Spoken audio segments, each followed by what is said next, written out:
Hello et bienvenue dans la Sophro pour mieux vivre, le podcast qui vous aide à sortir de votre zone de confort. Je suis Émilie Gage, sophrologue certifiée et je suis la créatrice de ce podcast. Je vous aide à retrouver une sérénité dans votre quotidien à travers l'écoute et l'acceptation de vos émotions. Vous écoutez Douce Bousculade, un format qui vous aide à sortir de votre zone de confort par la réflexion. Je vous parle et vous partage mes réflexions personnelles sur des sujets divers.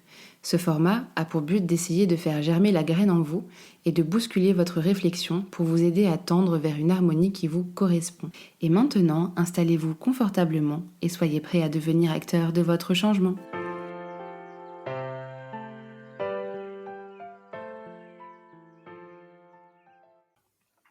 Bonjour à tous et à toutes, je suis super heureuse de vous retrouver pour ce nouvel épisode de podcast et aujourd'hui je ne suis pas toute seule, je suis avec Adil que vous connaissez peut-être sur Instagram. Adil, est-ce que tu peux te présenter un petit peu ? Coucou, tout d'abord merci de m'avoir invitée, c'est un honneur, je suis vraiment trop contente de faire ce petit podcast avec toi. Donc je m'appelle Adil, j'ai 22 ans et je suis créatrice de contenu et depuis très peu je suis également auteure. Voilà. Voilà, je suis créatrice de contenu et sur mon compte Instagram je parle beaucoup de la santé mentale, de bien-être, d'amour de soi.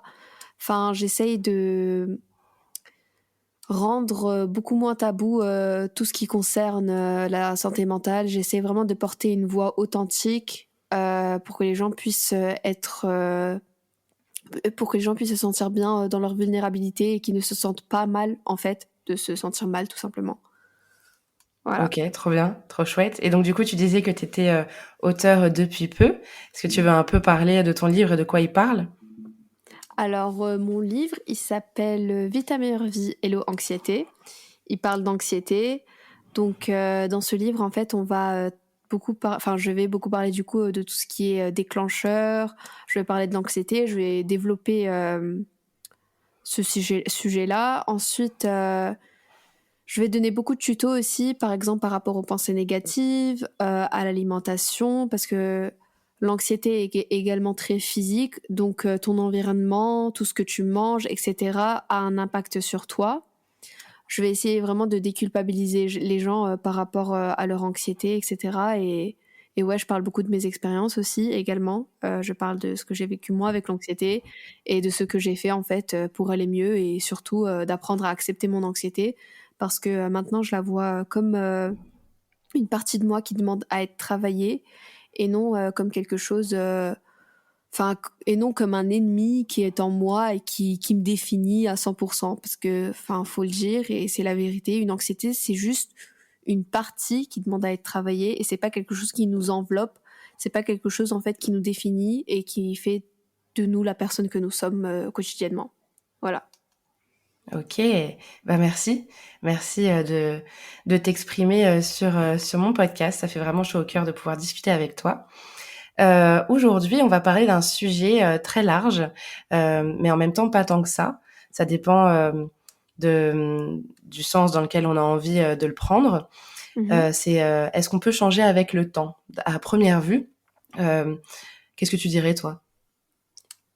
Pour moi, en fait, le changement, il est inévitable, même si on essaie de l'éviter. Il y a toujours du changement dans notre vie, que ce soit un changement au niveau de l'environnement, que ce soit un changement intérieur par rapport à nos pensées, que ce soit un changement physique, que ce soit un changement autour de nous par rapport à nos proches. Enfin, le changement, il est inévitable et ça ne sert à rien en fait d'essayer de l'éviter parce que je sais qu'il y a beaucoup de... Enfin, même moi, la première, avant, j'avais beaucoup peur du changement parce que c'est vrai que c'est quelque chose qui fait un peu peur. On a l'impression que ça nous sort complètement de notre zone de confort alors que, je trouve que c'est plutôt le contraire, car plus on grandit et plus on apprend à accepter ce changement, et mieux on se sent en fait dans notre corps. Parce que ça ne sert à rien en fait de rester coincé sur les mêmes idéologies, sur les mêmes proches, etc. Enfin voilà, moi je trouve que c'est quelque chose à accepter petit à petit avec le temps. Puis après, un changement, ça ne signifie pas non plus que ça y est, du jour au lendemain, notre monde va être bouleversé. il y a tout qui va tomber autour de nous, il y a tout qui va s'écrouler. Non, enfin, un changement, ça peut être des petites choses par-ci, par-là. Par exemple, un changement vestimentaire, comme j'ai dit, un changement au niveau de notre proche. Une personne, on ne s'entend plus avec elle, bah, ce n'est pas grave. C'est un changement également. Et ouais, en fait, le monde y tourne, donc le changement, il est un peu inévitable. Et par rapport à ce changement-là et à ce que tu viens de dire, est-ce que du coup tu dirais que puisque c'est inévitable le changement, le principal sujet du changement, ce serait l'acceptation? Est-ce que pour toi ce serait juste de dire ça ou pas? Le fait d'accepter le changement comme travail à faire en fait sur le changement. Je trouve aussi que c'est le fait d'accepter, en fait, c'est quelque chose qui est plus facile à dire qu'à faire.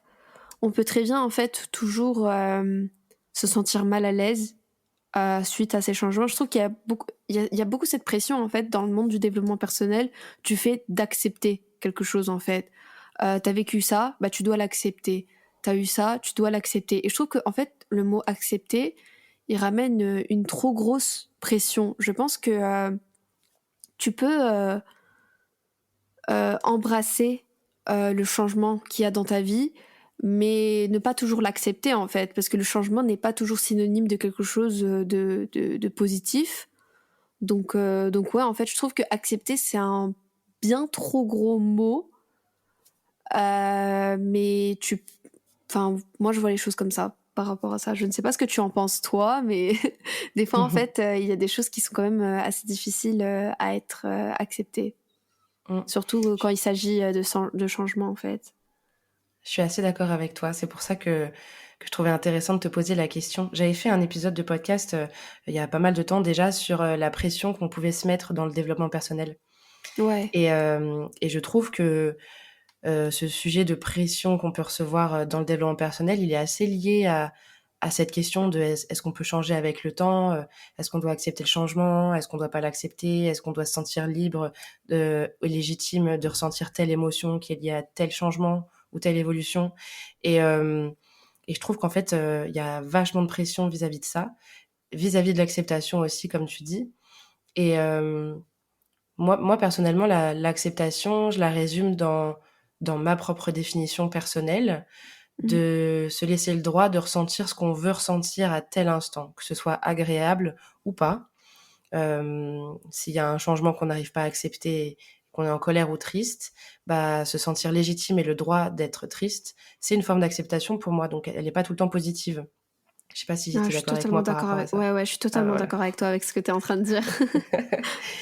Donc, ouais, je suis d'accord avec toi. Mais du coup, par rapport au fait de changer avec le temps, tout en gardant en tête ce qu'on vient de dire, le sujet de mon podcast à la base, c'est les sorties de zone de confort. J'aide les gens à travers la parole à se libérer, à se laisser le droit de faire ce qu'ils ont envie de faire avec confiance et conscience de ses capacités, de leurs capacités. Et donc du coup, par rapport au fait de changer avec le temps, moi, j'entends une notion justement de sortir de zone de confort. Est-ce que en faisant de nouvelles choses, on change? Certainement oui, puisque tu as dit que c'était inévitable. Mais à ton avis, comment on gère ça? Euh, Waouh, Mhm. la question. Euh, Je pense que lorsque déjà on commence à vouloir essayer de nouvelles choses, on est déjà en fait en train de gérer la situation d'une bonne manière parce que déjà le fait de vouloir, c'est déjà accepter une certaine part de changement dans notre vie.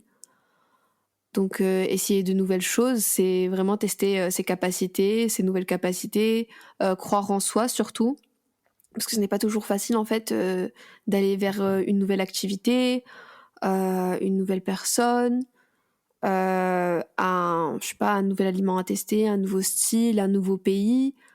Donc ouais, en fait, je pense qu'à partir du moment où on est en train de se diriger vers cette nouvelle chose qu'on souhaite essayer, c'est déjà en fait une preuve qu'on est déjà conscient en fait de nos capacités en fait à aller de l'avant.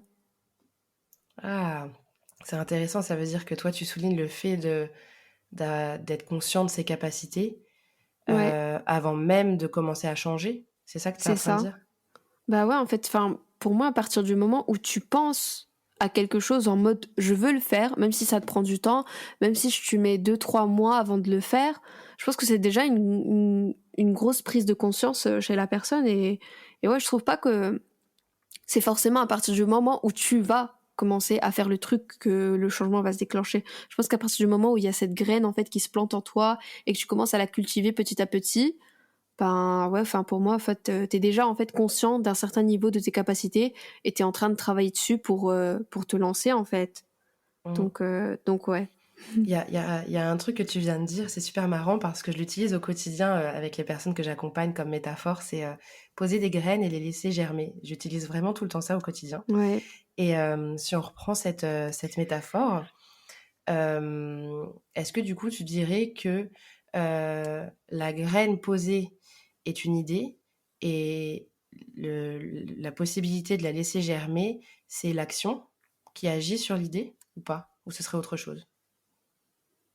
Enfin moi à partir du moment où tu plantes une graine en toi, enfin elle est là pour que tu la cultives. Mhm. Donc, euh, donc oui, en fait, c'est la graine, ça va être l'idée, ça va être l'envie en fait de vouloir faire quelque chose, ça va être un déclencheur d'une certaine émotion, d'une certaine envie, et le fait en fait ouais de la cultiver pour qu'elle germe correctement, pour qu'elle se transforme en une belle fleur ou une belle plante. Je trouve que ouais, en fait, ça va être les petites actions quotidiennes en fait qui va faire en sorte qu'on va se diriger vers ça. Et après, comme quand tu dis, enfin, l'action, comme je t'ai dit, c'est pas forcément aussi avoir des actions physiques. Tu peux très bien avoir des actions mentales en fait pour faire cultiver, enfin, ouais, pour faire germer cette graine. Donc Mhm. voilà. Ok. Et par rapport à cette graine, j'imagine que tu seras sûrement d'accord avec moi sur le fait que effectivement, elle est là pour être, pour faire, pour être, enfin, pour se faire germer elle-même. Pour autant, il y a des gens qui ont des difficultés à la faire germer. Qu'est-ce que tu dirais à ces personnes-là? Alors je dirais juste que il faut être bienveillant avec soi-même et être à l'écoute de soi en fait. Enfin comme j'ai dit tout à l'heure, en fait on est dans une société où on nous force à faire les choses de plus en plus vite. On nous met cette pression en mode ouais, si tu réussis pas dans 3 mois, si tu réussis pas dans 6 mois ou dans un an, bah t'es nul en fait. Je trouve qu'il y a cette grosse pression en fait de réussir les choses très vite. En fait, il y a cette impatience, cette idée d'impatience en fait qui se manifeste en fait H24 dans notre société, sur les réseaux sociaux, etc. Cette surconsommation d'informations, etc. Et de voir les autres réussir constamment sur Instagram, etc. Ça nous met cette certaine pression que si on prend du temps, bah, c'est qu'on est nul en fait. Donc non, moi je dirais juste qu'il faut savoir être patient envers soi-même, savoir s'écouter et prendre le temps en fait, peu importe le temps que ça prend, tant qu'on est conscient de notre capacité, tant qu'on est conscient en fait qu'on peut y arriver et qu'on reconnaît notre valeur et qu'on n'est pas là à se lancer tout le temps des remarques, etc., des remarques négatives. Je trouve que c'est déjà un énorme pas vers l'avant. Donc ouais, je dirais juste qu'il faut être patient et être bienveillant surtout envers soi-même. Justement, en fait, ne pas se dire ouais, je suis nulle parce que j'arrive pas à avancer, etc. Donc ouais, je vois les choses comme ça moi en fait. C'est super intéressant ce que tu dis parce que du coup, à travers ton discours, bah, ça se rejoint, je trouve, vachement avec ce qu'on était en train de dire il y a quelques minutes sur l'acceptation. Cette notion de bienveillance, de se laisser le droit de prendre du temps, que ce soit pour monter sa boîte, pour quitter un travail, pour quitter une personne dans une relation, quelle qu'elle soit, toutes ces choses-là. Et du coup, ça m'amène à une question. Euh, Moi, je conçois plus le changement comme quelque chose d'intérieur. Quand je dis intérieur, c'est assez mental parce que je considère qu'il faut d'abord passer par le côté mental pour qu'il y ait une action. Et l'action, en fait, est le résultat et une conséquence de ce qui s'est passé dans notre tête pour avoir du coup un changement ou un choix, une décision, peu importe.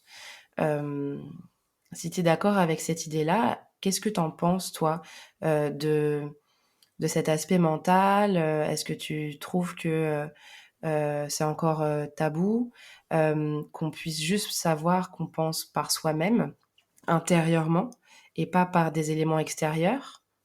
Qu'est-ce que t'en penses de ça? En gros, que le fait de penser par soi-même, c'est tabou en fait, et que c'est quelque chose qui n'est pas encore accepté Ouais, c'est ça. Enfin, par les autres. Par rapport au changement. Il y a un changement qui se Mhm. fait par une action. Mais pour avoir ce Ouais, changement, il y a forcément une pensée qui s'est créée, une idée, une petite ouais. graine, tu vois. Mhm. Euh, mais c'est pas donné à tout le monde de se rendre compte de cette graine, déjà. Ouais. Et justement, qu'est-ce que t'en penses? Qu'est-ce que tu dirais aux personnes qui se rendent pas compte, en fait, que leur tête, c'est un réservoir de ressources, Mm. en un Bah en sens? fait, comme t'as dit, en fait, c'est pas donné à tout le monde, en fait, cette remise en question. Enfin, c'est la remise en question. Je pense qu'il faut vraiment se remettre en question assez souvent, en fait, revoir, en fait, nos pensées, en fait, revoir nos idéologies, revoir comment on pense par rapport à une telle ou telle situation, comment on pense par rapport à nos émotions. Est-ce qu'on va bien déjà mentalement? Déjà, ça aussi, c'est super important, en fait, parce que pour prendre une décision ou pour aller vers le changement, je trouve qu'il faut aussi voir si ta santé mentale, en fait, elle te suit aussi. Donc ouais, en fait, je trouve que, enfin, comme je l'ai dit avant, en fait, dans cette société, Mhm. tout ce qui est au niveau de la patience, de la remise en question, d'attendre, etc. Ouais, c'est quelque chose que les gens ont du mal, en fait, à accepter, on va dire. Le mot, enfin, ouais, en fait, à se poser et se dire que ces choses-là existent également et qu'on n'a pas toujours besoin d'être dans le rush. Donc, ouais, je te rejoins dans le sens où c'est quelque chose qui n'est pas donné à tout le monde et c'est quelque chose qu'on doit beaucoup travailler, en fait, cette remise en question. Ok, merci. Euh, j'ai une autre question qui me vient. Qu'est-ce que tu dirais à la Adil qui a changé et qui s'est rendu compte qu'elle a changé? Ah ouais, c'est un truc de fou. En fait, je suis pas du tout comme avant. À chaque fois que j'y pense, ça me choque en fait parce que j'ai vécu tellement d'épreuves et en fait à chaque fois que je pense à mon moi d'avant, j'ai comme cette compassion envers elle. Avant, j'avais beaucoup de colère envers cette fille. J'étais tellement énervée contre elle pour les choix qu'elle prenait, enfin qu'elle faisait dans sa vie. Euh, ouais, par rapport à ses pensées, par rapport à la personne qu'elle était. En fait, elle était une fille très superficielle, en fait, qui ne se remettait justement pas en question, en fait, par rapport à ses choix de vie, à la personne qu'elle était, etc. Donc, j'avais beaucoup de colère envers elle et j'avais honte. Je n'osais même pas regarder mes photos d'avant. Je la détestais et j'essayais à mort, en fait, de supprimer cette image de moi que j'avais avant. Et plus le temps passait et plus je me rendais compte que ce n'est pas comme ça qu'on accueille le changement. Je trouve qu'il y a une partie de nous, en fait, qui doit ressentir de la compassion pour la personne qu'on était avant, pour pouvoir avancer tranquillement, parce que cette rancune qui est en nous, elle reste et enfin, c'est quelque chose qui nous démange un peu. Et c'est surtout, en fait, il y a beaucoup de déclencheurs, en fait, qui font que cette personne qu'on était avant, elle revient de temps en temps. Je sais pas si tu vois ce que je veux dire. Et, euh, Et donc voilà, enfin, par rapport à la Adil d'avant, je dirais que je ressens beaucoup de compassion aujourd'hui et que elle a fait du mieux qu'elle pouvait pour survivre jusqu'ici parce que si j'en suis à là aujourd'hui, c'est grâce à elle. Donc voilà, c'est vraiment. Enfin, je me dis que si elle avait abandonné, bah, je ne serais pas là aujourd'hui. Donc voilà, c'est une personne à part entière qui a existé dans cette vie et voilà et elle a survécu, quoi. C'est tout ce que j'ai à dire par rapport à elle. D'accord. Et donc, du coup, tu vois ce changement entre la Adil plus jeune et la Adil de maintenant. Et donc, du coup, est-ce que ça veut dire que tu es plus à même d'accueillir le changement maintenant et de le faire, de le Ouais, mettre en action d'ailleurs, de le créer? ouais, tellement. Trop. Je me souviens, l'année dernière, j'avais fait un réel sur ça. Et du coup, en fait, j'avais fait ce réel il y a un an de cela, parce que je traversais, en fait, une certaine période où je culpabilisais, en fait, de changer. Je culpabilisais, en fait, de changer mes pensées, de changer mon avis par rapport à certaines situations. Parce que il y a une personne dans ma vie qui n'acceptait pas que je change mon avis envers elle. Et donc, en fait, je trouvais que c'était vraiment important pour moi que je me libère par rapport à ça et que j'en parle et que, je m'étais dit, si moi je le ressens, je suis sûre que beaucoup de personnes doivent ressentir la même chose que moi. Et il m'a fallu peu de temps, en fait, euh, d'accepter ce changement d'opinion que j'ai eu. On a le droit, en fait, de changer d'avis par rapport à tellement de choses. Et je trouve que c'est quelque chose qu'on a du mal à mettre en place parce que notre entourage n'accepte pas, en fait, ce changement d'opinion, ce changement d'avis. Par exemple, moi, ce que j'avais vécu, en fait, c'était cette personne qui était très négative dans ma vie, qui me rendait archi mal, etc. Et moi, mon changement d'opinion avec elle a été très direct. Du jour au lendemain, j'ai arrêté de lui parler. Du jour au lendemain, je m'étais dit, mais cette personne, non, je la veux plus dans ma vie, en fait. Et elle avait beaucoup de mal à accepter ce changement d'opinion, ce changement d'avis que j'avais envers elle. Donc ouais, en fait, je me rends juste compte que comparé à avant, même si je culpabilise en fait par rapport à un certain changement et qu'il me faut quelques jours, bah c'est ça en fait, c'est que même si je culpabilise, je me rends compte que maintenant il me faut seulement quelques jours pour arrêter de culpabiliser et de me dire que je suis totalement légitime en fait de changer d'avis, de prendre une autre décision, de ouais, de réfléchir par rapport à quelque chose d'une façon toute nouvelle.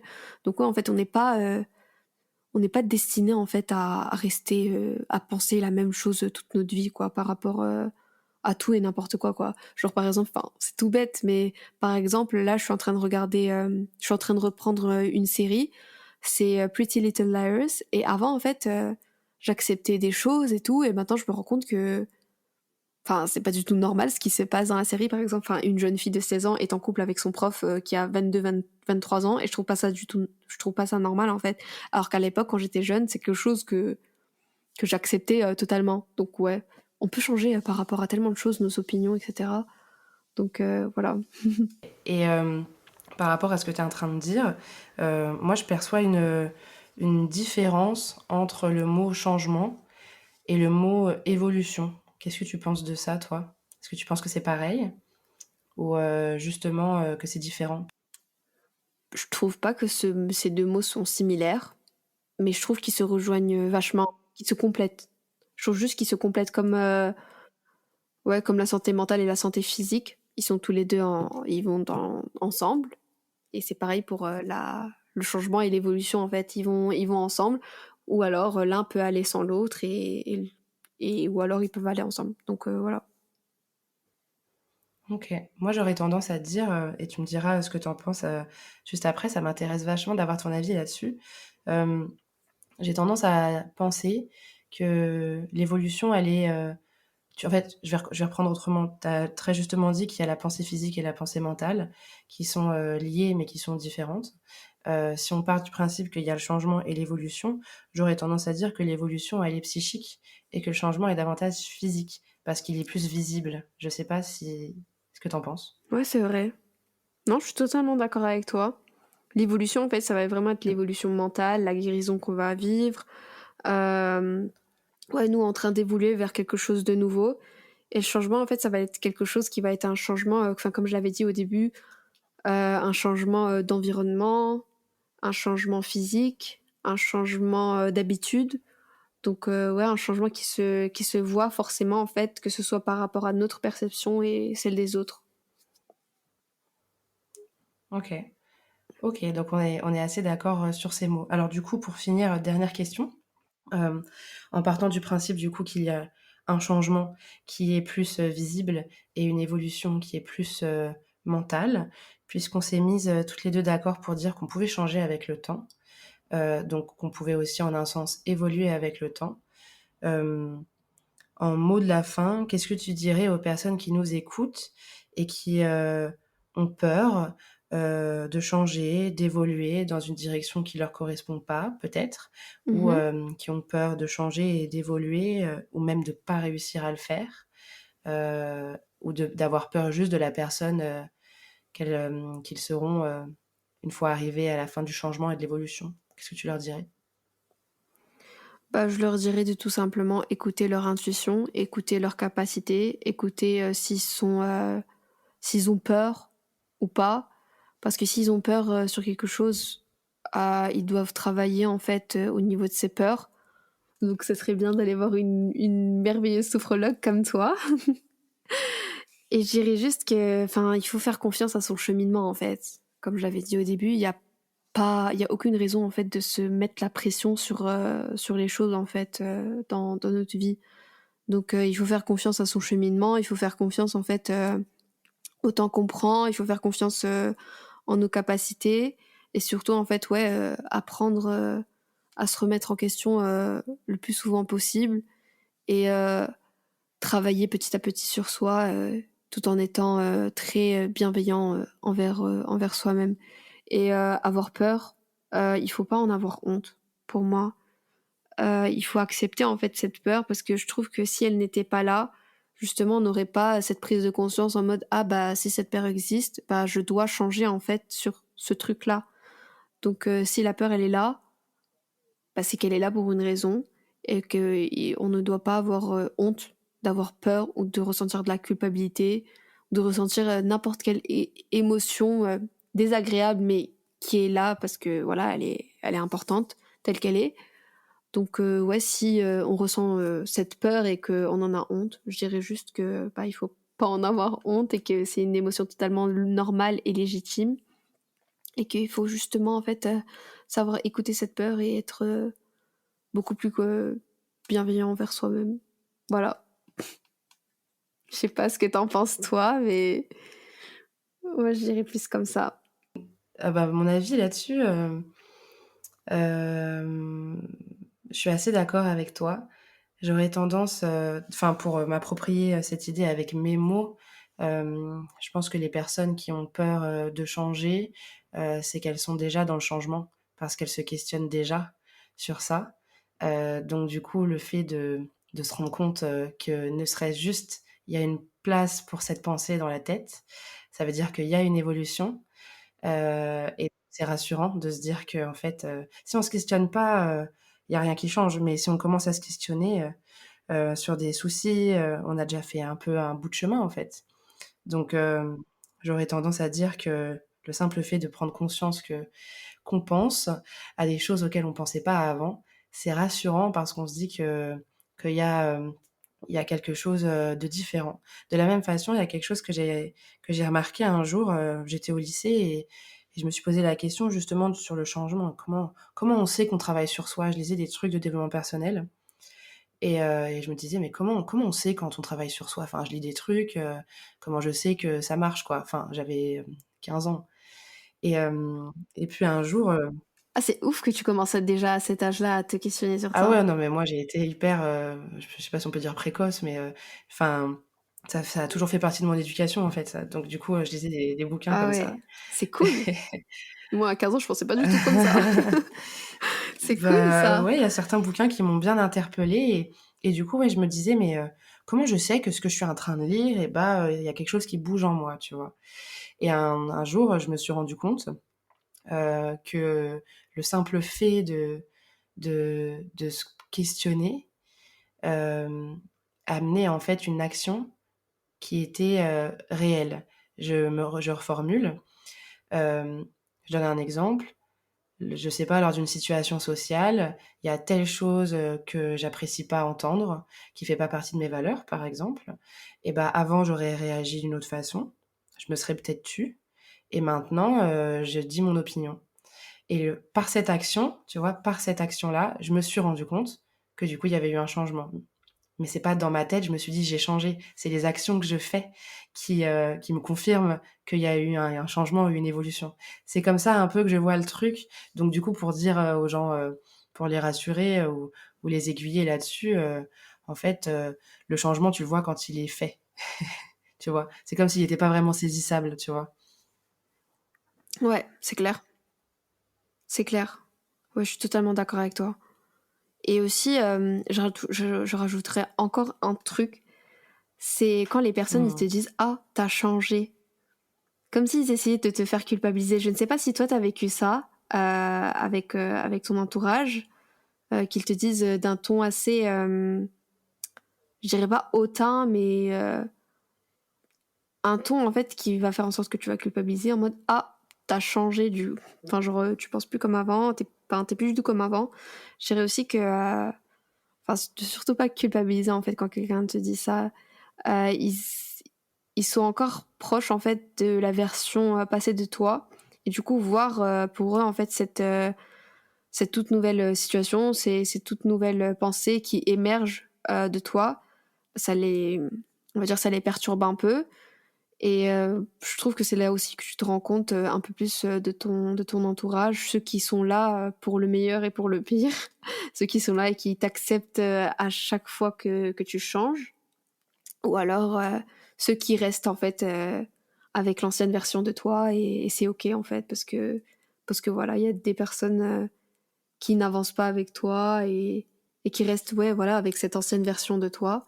Donc voilà, je dirais juste qu'il ne faut pas culpabiliser, que c'est quelque chose qui fait partie de la vie et c'est totalement normal. Donc voilà, je sais pas ce que tu en penses. Bah, ça m'est déjà arrivé, surtout au lycée ou au collège, hein, quand on est en pleine construction, de, d'entendre ça. Mais je dois avouer que ça m'arrive plus depuis pas mal de temps, en fait. Depuis que je suis rentrée à la fac, ça doit, ouais, ça doit faire 7-8 ans que ça m'arrive plus. Et en fait, dès que j'ai quitté le milieu scolaire, mais en fait, c'est normal, je pense, parce que pendant cette période-là, bah, on est en pleine adolescence, on est en plein changement, on se cherche, on fait des conneries, on fait des choses bien, on se teste en fait. Donc c'est normal de changer pour savoir quel chemin on a envie de prendre. Donc même si on a tendance à culpabiliser, et c'est vrai, je suis d'accord, moi j'ai aussi culpabilisé beaucoup sur ça, je comprenais pas parce que moi je le voyais pas forcément le changement. Mais je pense que la culpabilité, pour en finir là-dessus, elle a pas lieu d'être quand nous, en tant que personne individuelle, on se sent aligné avec la personne qu'on est, tu vois? C'est, si les gens ils disent: «Tu as changé», moi il y a plein de gens, même si j'entends plus ces phrases, il y a plein de gens qui font plus partie de ma vie parce que, j'étais pas alignée avec la personne qu'elles étaient, et elles étaient pas alignées avec qui j'étais, tu vois? Et c'est OK.